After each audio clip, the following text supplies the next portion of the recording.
तो hello everyone, my name is Rahul. तो जैसा कि अभी तक इससे पिछली वाली वीडियो तक हमने देखा था कि इमेज फॉर्मेशन कैसी होती है ना, कि जो मिरर फॉर्मूला से पिछला वाला टॉपिक था मैग्निफिकेशन, तो वो देखा था हमने। आज हम देखने वाले हैं डेरिवेशन ऑफ मैग्निफिकेशन। तो कुछ नहीं है, बहुत ही सिंपल सा टॉपिक है, बहुत इजी सा टॉपिक है। जैसे हर तरह मैं बोलता हूँ बहुत इजी है, सिंपल है, तो ये तो और भी सिंपल है। जैसे आप कैमरे में जूम आउट जूम करते हो है ना, इमेज कैसी बड़ी दिखने लग जाती है, जैसे जूम आउट करते हो तो छोटी दिखने लग जाती है, बस वही खेल है सारा। तो आज हम कैमरामैन बन के सारी चीजों को देखेंगे, तो और कुछ भी मजा आने वाला बस। तो इसी के साथ हम डेरिवेशन स्टार्ट करते हैं। एक जरूरी चीज, इससे पिछला वाला जो टॉपिक था हमारा, तो हम लास्ट में कुछ चीजें देख रहे थे, तो उसी को हम थोड़ा सा कंटिन्यू करेंगे, 2-3 मिनट शॉर्ट में देख लेंगे। ऑब्जेक्ट अगर एक जगह पे होती है तो मतलब जो हाइट ऑफ द इमेज होती है, ऑब्जेक्ट की जो साइज होती है, कब पॉजिटिव होती है कब नेगेटिव होती है, उसी को एक बार अच्छे से कॉनकेव मिरर और कॉन्वेक्स मिरर में थोड़ा प्रैक्टिकली देख लेते हैं चीजों को, ताकि और अच्छे से चीजें क्लियर हो जाएं। तो उसी के साथ चलते हैं फिर हम अपने टॉपिक पे। चलिए फिर, तो आज हमारा टॉपिक जो है वो स्टार्ट होगा कॉनकेव मिरर में जो इमेज फॉर्मेशन होती है वहां से। वहां पे हम देखेंगे कि ऑब्जेक्ट की जो साइज होती है, इमेज की जो साइज होती है, height of the image, height of the object, वो सब चीजें देखेंगे हम कि कब पॉजिटिव होंगी कब नेगेटिव होंगी। तो जैसे कि ये आ गया हमारा कॉनकेव मिरर का, तो जैसे यहाँ से स्टार्ट है ना, यहाँ से स्टार्ट, आई होप दिख रहा होगा, थोड़ा बड़ा कर देता हूँ, बढ़िया, क्लियर। चलिए फिर चलते हैं, फटाफट चलेंगे, क्योंकि मैं अज्यूम कर रहा हूँ कि आपने पढ़ रखा होगा वो टॉपिक, इसलिए उन्हीं के लिए है। अगर आपने नहीं पढ़ रखा तो मैं यहाँ पे आई बटन पे लिंक दे दूंगा, आप जाके देख सकते हैं वीडियो वाली। चलिए फिर स्टार्ट करते हैं। तो जैसे कि पिछली बार हमने देखा था, जो ऑब्जेक्ट होता है वो हमेशा लेफ्ट साइड में ही होता है मिरर के। तो इस साइड है तो नेगेटिव हो जाएगी, डायरेक्शन नेगेटिव हो जाएगी। तो ऑब्जेक्ट का डायरेक्शन जो है, मतलब डिस्टेंस ऑफ द ऑब्जेक्ट, वो कैसा हो गया, नेगेटिव हो गया। इमेज जो है वो भी हमारी लेफ्ट साइड में फॉर्म हो रही है, तो डिस्टेंस ऑफ द इमेज वो भी नेगेटिव हो गई। और हाइट ऑफ द ऑब्जेक्ट, नीचे से ऊपर जाएंगे जब हम, तो हाइट ऑफ द ऑब्जेक्ट कैसा हो जाएगा, पॉजिटिव हो जाएगा। अगेन इमेज ये इन्वर्टेड है, छोटी है, लेकिन कैसी है, सीधी है, इरेक्ट है, इरेक्ट नहीं सॉरी इन्वर्टेड है, मतलब उल्टी है। तो हम नीचे की तरफ जाएंगे तो height of the image negative हो जाएगी। Height of the object positive, height of the image negative, बहुत सही। चलिए अब लेफ्ट साइड में ऑब्जेक्ट हमारा, तो distance of the object negative, distance of the sorry height of the object, क्या है हाइट ऑफ द ऑब्जेक्ट, नीचे से ऊपर जाने तो पॉजिटिव, बहुत सही। डिस्टेंस ऑफ द इमेज कैसा है, लेफ्ट साइड में हमारी इमेज, तो डिस्टेंस ऑफ द इमेज हो जाएगी हमारी negative, height of the image हो जाएगी नेगेटिव, क्योंकि नीचे की तरफ जा रहे हैं तो नेगेटिव हो जाएगी। अगेन मैंने अज्यूम कर रखा है कि आपने पढ़ रखा होगा जो पिछला हमारा टॉपिक था। तो यहाँ पे ऑब्जेक्ट है, distance of the object negative, distance of the image negative, क्योंकि दोनों एक ही साइड में फॉर्म हो रही है, और वो साइड कौन सी है हमारी, लेफ्ट साइड है वो। Again height of the object positive, नीचे से ऊपर की तरफ जा रहे हैं तो पॉजिटिव। अब हाइट ऑफ द इमेज जो है हमारी, ऊपर से नीचे की तरफ जा रहे हैं इस बार हम, तो नेगेटिव हो जाएगी हमारी हाइट ऑफ द इमेज जो है। अब चलते हैं दूसरा, मतलब चौथा वाला। तो इसमें जो है हमारा ऑब्जेक्ट कहाँ है, ऑब्जेक्ट कहाँ है हमारा, वो यहाँ है। कैसा है, छोटा ऑब्जेक्ट है, तो distance of the object, left side में ऑब्जेक्ट है मिरर के, तो distance of the object negative, distance of the image negative, क्योंकि दोनों लेफ्ट साइड में है। Height of the object positive, ऊपर की तरफ जा रहे हैं, height of the image negative, क्योंकि नीचे की तरफ जा रहे हैं हम।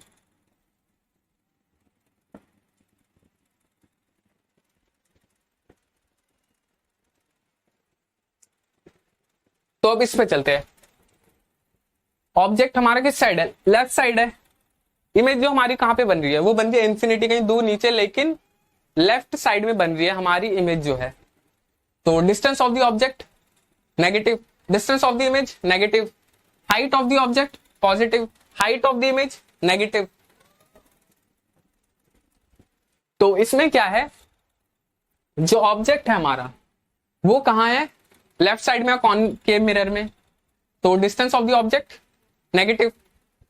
इमेज जो है हमारी किस साइड है, वो है राइट साइड, तो distance of the image positive. Height of the object कैसा है, ऊपर की तरफ जा रहे हैं तो positive, height of the object positive, height of the image भी पॉजिटिव, क्योंकि हम जा रहे हैं up to down, sorry down to up जा रहे हैं, डाउन टू अप जा रहे हैं, है ना, मूविंग अपवर्ड, तो इसलिए हमारी डायरेक्शन हो गई पॉजिटिव। तो इसी के साथ कॉनकेव मिरर खत्म। चलो इसी के साथ ये तो खत्म हो गया, ये कॉनकेव मिरर। अब कॉन्वेक्स मिरर पे देख लेते हैं कि नेगेटिव पॉजिटिव का क्या चक्कर है भाई।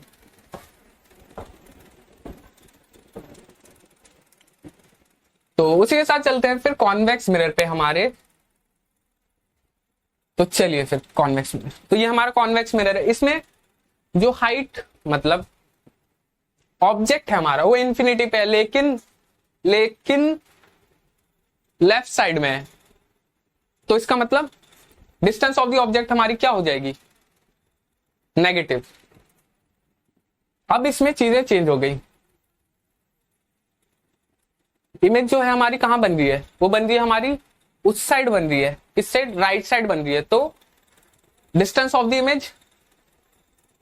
Image positive, height of the object positive, height of the image positive.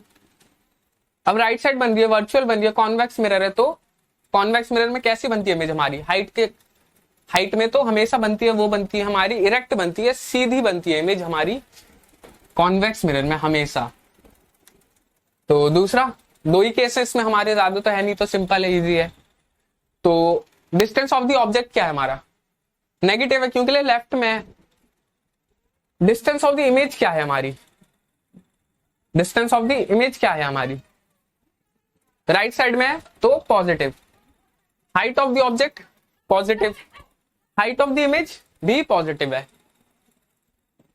तो यहां पे ये हो गया हमारा कॉन्वेक्स मिरर खत्म। इसका डेरिवेशन ऑफ मैग्निफिकेशन क्या है, डेरिवेशन ऑफ मैग्निफिकेशन।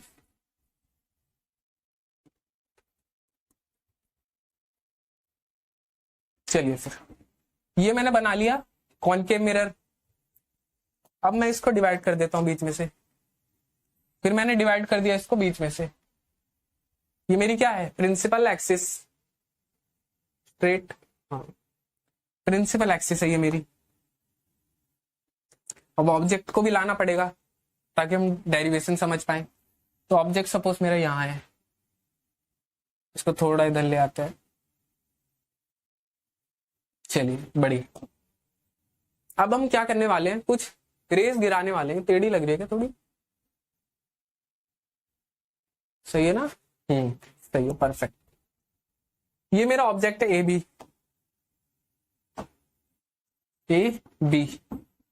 अब मैं कुछ रेस गिराने वाला हूं। ये मैंने रे गिरा दी एक,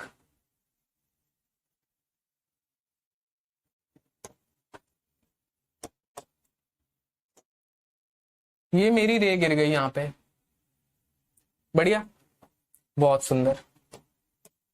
अब इस रे को मैं इधर, याद है कौन सी हमारी, कौन सी है, ले जाना।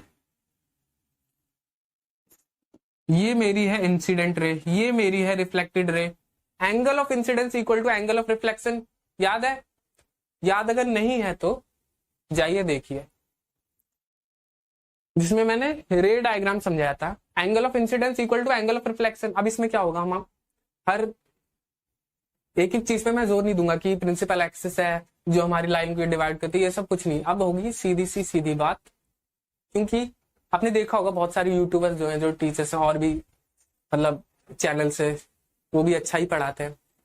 तो आपने देखा होगा बहुत बार कि वो लास्ट पार्ट तक मूव करते करते चीजें कम बताना स्टार्ट कर देते हैं, पिछली वाली जो चीजें होती है। क्यों, क्योंकि उसके पीछे हमारा ये मोटिव होता है ताकि बच्चे जो कंटेंट है, सपोज ये मैंने चैप्टर, ये मेरी जो लाइट चैप्टर मैंने अपलोड करी, तो मैं चाहता हूँ बच्चे स्टार्टिंग से देखे ताकि एक एक पॉइंट जो है, कॉन्सेप्ट जो है क्लियर हो आपको। क्योंकि हमने एनर्जी लगाई है, हमने अंदर का जो अपना ज्ञान है अभी तक हम जिससे भी पढ़ते आए, जितना भी पढ़ते आए, वो सारी आपके सामने रख सके, सिंप्लीफाई करके सिंपल तरीके से, ताकि आपको और अच्छे से चीजें समझ में आए। इसलिए हम इतने सारे एग्जाम्पल क्यों देते हैं, इतनी चीजें क्यों बताते हैं, एक एक पॉइंट वाली चीजें, ताकि बच्चे को पेपर में दिक्कत ना हो, या फिर खुद से अगर बुक खोल के देखे तो खुद से आराम से पढ़ पाए, उसको जरूरत ना पड़े, है ना। तो इसलिए अब जो चीजें होंगी वो डायरेक्ट होंगी, जैसे प्रिंसिपल एक्सेस नहीं बताऊंगा, ये मैंने बता दिया क्योंकि ये पॉइंट जो था मुझे क्लियर करना था कि खुद से एफर्ट डालने वाली, है ना। तो बस ये हो गई हमारी पहली जो रे डायग्राम थी। अब दूसरी, अब इमेज तो बनेगी नहीं एक से, तो दूसरी भी, जब तक दो रिफ्लेक्टेड रे एक दूसरे को कट नहीं करेंगी तब तक। तो अब हम क्या करेंगे, एक और रे गिराएंगे, ये मेरी यहां पे आ गई और ये इंसिडेंट करने के बाद यहां से रिफ्लेक्ट हो गई, और सपोज ये यहां पे कट कर रही है, कट कर जा कर गई, तो मेरी ये कट गई, रे कट गई मेरी, यहां रे। अब रे यहां पे कटी तो मेरी इमेज कैसी बनेगी, यहां पे बढ़िया। अब दो रिफ्लेक्टेड रे यहां पे कट कर रही है एक दूसरे को, तो इमेज कैसी बनेगी, यहां पे बन जाएगी मेरी, और इन्वर्टेड बनेगी, इन्वर्टेड बनेगी। अब कुछ चीज ये मैंने लिखी नहीं है, जैसे ये रे है जो सपोज फोकस से पास कर गई, सपोज क्या करेगी, तभी ऐसी बनेगी हमारी, और ये एंगल ऑफ इंसिडेंस। तो अब कुछ चीजें मार्क कर लेते हैं, जैसे ये हमारा पोल हो गया, ये हमारा पोल हो गया, ये मेरा ए डैश बी डैश हो गई इमेज, ये मेरी ए डैश और ये मेरी बी डैश। अब हम क्या करेंगे, ट्रायंगल ए बी पी और triangle A dash B dash और पी, ये दो ट्रायंगल होंगे, इन दो ट्रायंगल को हम लेने वाले हैं साइड में। चलो ले लेते हैं फिर साइड में इसको। तो अब मैं यहां पे बना रहा हूं, आप उधर देखते रहना। ए बी पी जो हमारी ट्रायंगल है, A B P, A B P, A B P, A B P, और दूसरा जो ट्रायंगल है मेरा वो है A dash B dash P. कौन सा है, A dash B dash P, A dash B dash और पी। अब इसमें 90 डिग्री आपको दिख रही होगी, 90 degree, A B perpendicular to BP, A B perpendicular to BP, right. Object जो है प्रिंसिपल एक्सिस से परपेंडिकुलर ही तो है, ए डैश बी डैश है वो परपेंडिकुलर है बी डैश पी, क्लियर। अब जो angle of incidence angle of reflection same है, तो ये मैंने सेम कर दिया, सही है ना, A P B, A P B सही है, ए डैश पी और बी, ए डैश पी और बी, ए पी बी, ये जो एंगल है ये किसके इक्वल है, ए पी बी के, clear. Angle of incidence equal to angle of reflection. अब देखो इसमें क्या हुआ है, दो एंगल जो है हमारी इन दो ट्रायंगल में इक्वल हो गई इक्वल। अब जो तीसरा बचा एंगल होगा वो भी इक्वल हो जाएगा using triple A theorem, angle angle angle theorem maths में पढ़ी होगी ना, सिमिलैरिटी थ्योरम में। उसके बदौलत हमारी जो तीसरी एंगल है वो भी इक्वल हो जाएगी, ये वाली बची हुई एंगल। समझा देता हूं, मैथ्स भी थोड़ी बता देता हूं, कोई दिक्कत नहीं है। तो सपोज ये मेरा ट्रायंगल है एक,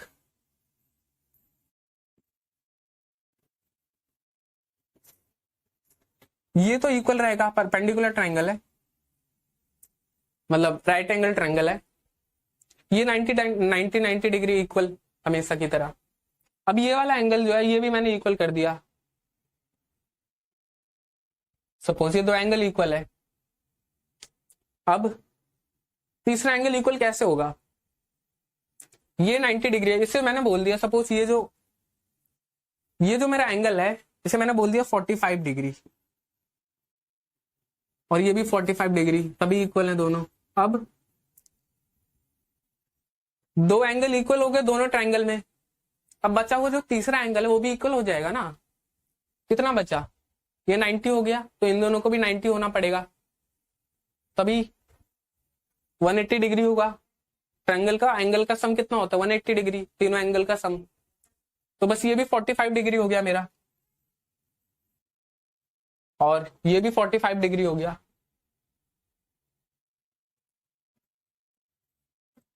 ये मैंने बताया समझाने के लिए, ताकि क्लैरिटी है, अटको ना कहीं पे, है ना। ये मेरा मोटिव है, ये हमारा मोटिव है इस चैनल का, कि आप स्टक ना हो जाओ कहीं पे। एक एक पॉइंट की चीज क्लियर होनी चाहिए। फिर भी ना आए तो कमेंट बॉक्स, मिलते हैं, फिर मिलते हैं। चलिए उसके साथ फिर आगे बढ़ते हैं। तो ये तीनों एंगल इक्वल हो गई हमारी। अब इस थ्योरम में क्या होता है कि अगर मतलब जो भी एंगल इक्वल है, जो भी एंगल इक्वल है, उनके जो सामने वाली साइड होती है, उनके सामने वाली जो साइड होती है, तो रेशियो होते हैं वो हमेशा इक्वल रहते हैं। क्या मतलब? मतलब अब ये दो एंगल देख लो, ये वाला angle, angle APB, angle A dash P B dash, ये एंगल और ये एंगल, इनके सामने वाली साइड है, इसके सामने वाली साइड है ए बी। ए बी लिख लिया मैंने। इसके सामने वाली साइड है A dash B dash, upon में A dash B dash equal to ये वाला एंगल, ये वाला एंगल इक्वल है, तो इसके सामने वाली side BP. BP blood pressure नहीं, बीपी हमारी ये वाली। अब इस वाले एंगल के सामने वाली side B dash P, B dash P. ये कहने का मतलब था इनके जो साइड के जो रेशियो होते हैं वो आपस में कैसे होते हैं? इक्वल होते हैं। ये मेरा कहने का मतलब था अभी तक। इन एंगल को इक्वल करने का जो मेरा मोटिव था ये था, ये जो बात थी इसको समझाना, क्योंकि ये हमारी किस में हेल्प करेगी? डेरिवेशन में हेल्प करेगी, मैग्निफिकेशन के। चलिए फिर चलते हैं, अब साइड देख लेते हैं बीपी। हाँ, इसके सामने वाली ए बी, ए बी देख लो पहले। ए बी क्या है? ए बी जो है हमारी ऑब्जेक्ट की हाइट है। ए बी ये ऑब्जेक्ट है मेरी, इसकी हाइट है ए बी। अब ऑब्जेक्ट की हाइट को जो हम क्या लिखते हैं? एच, एच लिखते हैं या फिर एच डैश लिखते हैं शायद में। तो ए डैश बी डैश, ए डैश बी डैश कौन सी थी हमारी? ओके, तो मैंने थोड़ा सा इसको पलट दो, इसको पलट दो ताकि हमारी डेरिवेशन आ जाए। कुछ नहीं, एक ही बात है, अगर इसको पलट दो तो भी कौन सा फर्क पड़ेगा रेशियो में, बट हमारे फॉर्मूले के लिए हम पलट देते हैं इसको। अब कैसे पलटो? अगले पेज पे लिख लेते हैं। तो A B, A dash B dash upon में A B equal to BP upon में B dash P, sorry B dash P upon में बीपी। कुछ नहीं किया हमने, पलट दिया बस। तो इसमें ए बी है मेरी ऑब्जेक्ट की, ए डैश बी डैश जो है मेरी वो क्या है? इमेज की हाइट है। ए डैश बी डैश है मेरी इमेज की हाइट, इमेज की हाइट को हम लिखते हैं एच डैश, और ए बी जो है मेरी क्या है? देखो खुद, ऑब्जेक्ट की जो हाइट है मेरी। तो ऑब्जेक्ट की हाइट को लिखते हैं एच इक्वल टू में बी डैश पी क्या है मेरी? बी डैश पी का है, हाँ ये बी डैश पी, ये मेरी इमेज है। ए डैश बी डैश ये मेरी इमेज है। बी डैश पी क्या है? इमेज का जो डिस्टेंस है पोल से, इमेज का जो डिस्टेंस है पोल से वो है मेरा बी डैश पी। अब image, distance of the image from the pole, उसको हम क्या लिखते हैं? उसको हम लिखते हैं वी। बीपी क्या है? बीपी क्या है हमारा? BP BP BP distance of the object from pole, और उसको हम लिखते हैं यू, लिखते हैं उसको। ये थी चीजें। अब इसमें साइन का तो लिखा ही नहीं क्योंकि साइन मैंने यूज ही नहीं किया। अब देखते हैं sign. Height of the image देख लेते हैं पहले। नीचे की तरफ है तो negative height of the image, तो उसको मैंने नेगेटिव लिख लिया। Height of the image negative mark कर लिया मैंने। हाइट ऑफ द ऑब्जेक्ट पे चलते हैं। ऊपर की तरफ है तो पॉजिटिव, तो पॉजिटिव मार्क कर लिया। अब distance of the image from the pole, ये मेरा इमेज है पोल से। अब हम लेफ्ट की तरफ मूव कर रहे हैं, इस साइड मूव कर रहे हैं, तो मेरा डिस्टेंस कैसा होगा? नेगेटिव होगा। तो मैंने नेगेटिव मार्क कर लिया। अब u जो है हमारा, u कहाँ है? u क्या था हमारा? Distance of the object from pole. Left move कर रहे हैं, नेगेटिव नेगेटिव। अब आपको समझ में आ ही रहा होगा कुछ कि कहां से आया नेगेटिव का साइन। इस नेगेटिव से इस नेगेटिव कैंसल, बचा माइनस का साइन, इसको इधर भेज दिया तो ये मेरी हो गई खत्म बस। इसको मैं उधर भेज दूंगा तो ये ऐसे एच डैश अपॉन में H equal to minus V upon में यू। ये होती है हमारी मैग्निफिकेशन, यही होती है ना। प्रूव हो गया? क्लियर?